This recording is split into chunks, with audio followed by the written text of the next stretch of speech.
The evening was raw and merciless. The sky sagged low, weighed down by thick, heavy clouds that seemed ready to collapse upon the world. A fine drizzle drifted down, not quite rain, not quite mist, just enough to soak through clothes and cling to skin like an unwanted memory. The asphalt glistened under the scattered street lamps, dull and gray, reflecting nothing but its own emptiness. Through this bleak landscape walked a man who barely resembled one. His shoulders hunched, his gait uneven, he moved as if the act of placing one foot in front of the other demanded all his remaining strength.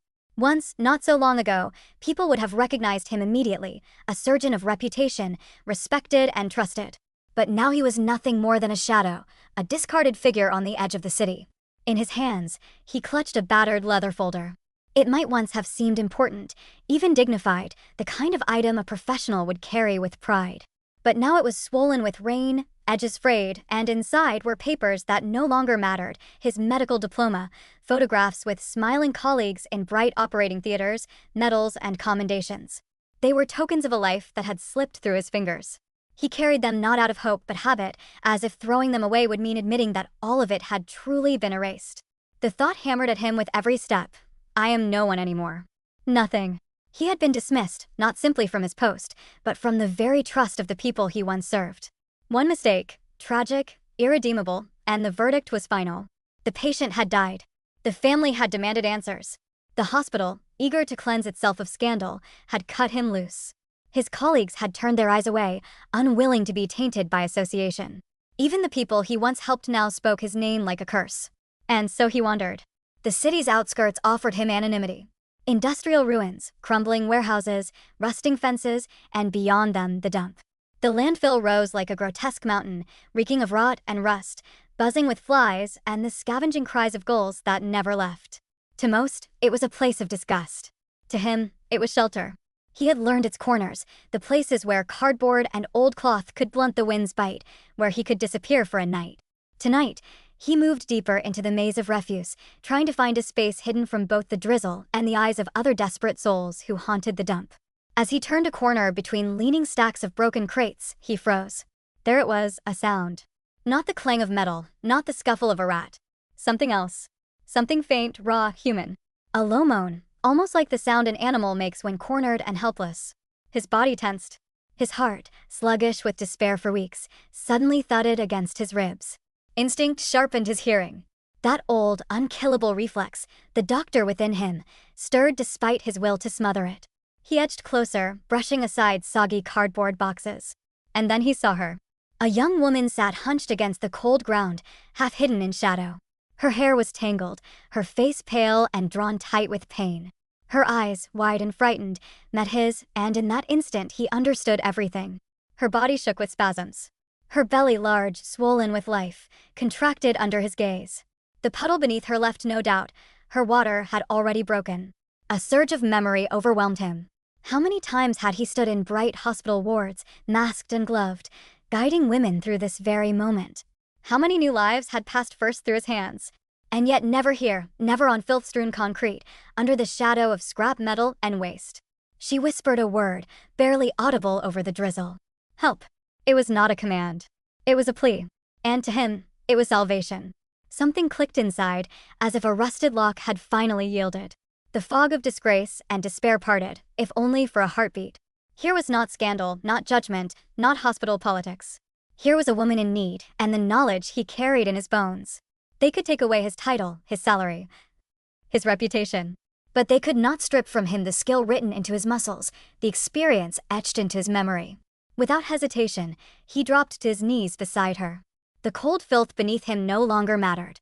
He pulled off his jacket and slid it under her trembling body, a thin barrier between her and the freezing ground. Breathe, he said softly, his voice steadier than he felt. I'm here. You're not alone. We can do this. His tone carried the authority of countless hours in operating rooms. The woman clung to his words as if they were a rope thrown to someone drowning. Her hand shot out, gripping his wrist, nails digging into his skin with desperate strength. He glanced around. No sterile instruments, no assistance, no light except the dim glow of a broken street lamp far away. Just rags, cardboard, and his own bare hands. But he had been trained for this, for worse than this. He had once believed he could bring life out of chaos. Perhaps he still could. The contractions came quickly, brutal waves that bent her body in agony. She cried out, the sound echoing off rusted metal and heaps of garbage. He murmured to her, repeating rhythmically, breathe, in, out, deeper now. She tried, but fear overwhelmed her, and he saw her strength draining with each spasm. Sweat mixed with rain on her forehead. Her lips cracked and pale, whispered half prayers, half cries. He tore his shirt into strips, fashioning makeshift bandages. He handed her his leather belt, telling her to bite down when the pain grew unbearable. You are strong, he told her, leaning close. Stronger than you know. For your child, you can do this. And in his words, warmth returned to him, the warmth he thought he had lost forever when his career was stripped away. She believed him. And, because she believed, so did he. Time became fluid, immeasurable. The night shrank until only their struggle existed, her cries, his steady instructions, the relentless rhythm of nature demanding to be fulfilled. At last, he saw the crown of a head, wet and fragile under the faint light. His chest tightened. Carefully, with trembling but precise hands, he guided the infant into the world. And then, miracle sound. A thin, fragile cry cut through the night like a blade, piercing the darkness with life. The former surgeon felt tears sting his eyes as he wrapped the newborn in his jacket. He found a rusted knife among the debris, disinfected it with the last drops of alcohol from a flask he always carried, and cut the cord. He's alive, he whispered, voice breaking. You gave him life. The mother sobbed, relief flooding her face as she reached for the child. She held him to her chest, murmuring words in a language he did not know, but their meaning was unmistakable. Gratitude, worship, love. For a long while, he simply watched them. He, who had thought himself erased, a failure, felt something flicker inside, not pride, not yet redemption, but humanity. His hands, soiled and trembling, had once again brought life instead of loss. The night stretched on. He scavenged what he could, an old blanket, a tin of rainwater, rags to keep them warm. The woman drifted into exhausted sleep, the baby curled against her. He sat nearby, sleepless, guarding them as though the world might at any moment snatch this fragile miracle away. His back ached from the cold ground, but he did not move. For the first time in months, his suffering felt meaningful. Morning crept slowly, gray and uncertain, as if the sky itself doubted whether to grant light to such a forgotten place. Voices began to stir in the dump, scavengers searching for scraps, carts creaking over gravel. He awoke stiff and sore inside an abandoned wagon where they had found shelter. The woman and child still slept peacefully, their breathing steady. He felt an unfamiliar tenderness as he watched them. For hours he had sat, not as an outcast, not as a disgraced man, but as protector of this fragile beginning.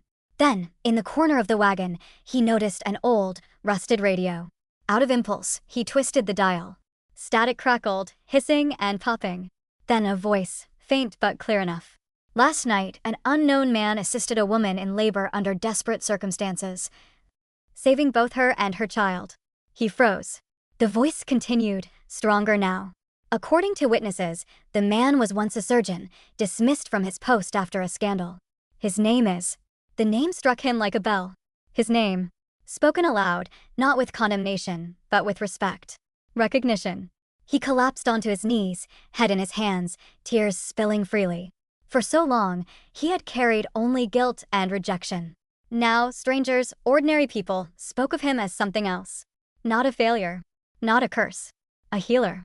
When the woman awoke, she found him still trembling with emotion. She asked nothing. She only smiled softly and placed the baby in his arms. Tiny fingers curled around his own, gripping him with innocent trust. He had no answers for the future. He had no home, no job, no clear path ahead. But he knew one truth. He would not let this child's life mirror his own fall into despair. The woman whispered, her voice weak but steady, "You saved us. That means God returned your fate to you." Simple words. Yet they cut deeper than all the oaths he had ever sworn in sterile halls. He turned the radio back on. The voice still spoke of him. Somewhere out there, beyond the wasteland, people were beginning to remember his name not as accusation, but as gratitude. He stepped outside, breathing in the cold morning air. For the first time in so long, his lungs filled fully. The sky remained gray, but it no longer seemed heavy. It felt like a beginning. I still matter, he thought. And that conviction was stronger than every diploma, every medal, every title he had once treasured. He looked back at the woman and the newborn, cradled together in fragile peace. And he understood. His new life had begun, not in a hospital ward, not in the city's shining heart, but here among rust and refuse, in the very place he thought he had been buried. It had begun with despair, but it would continue with hope.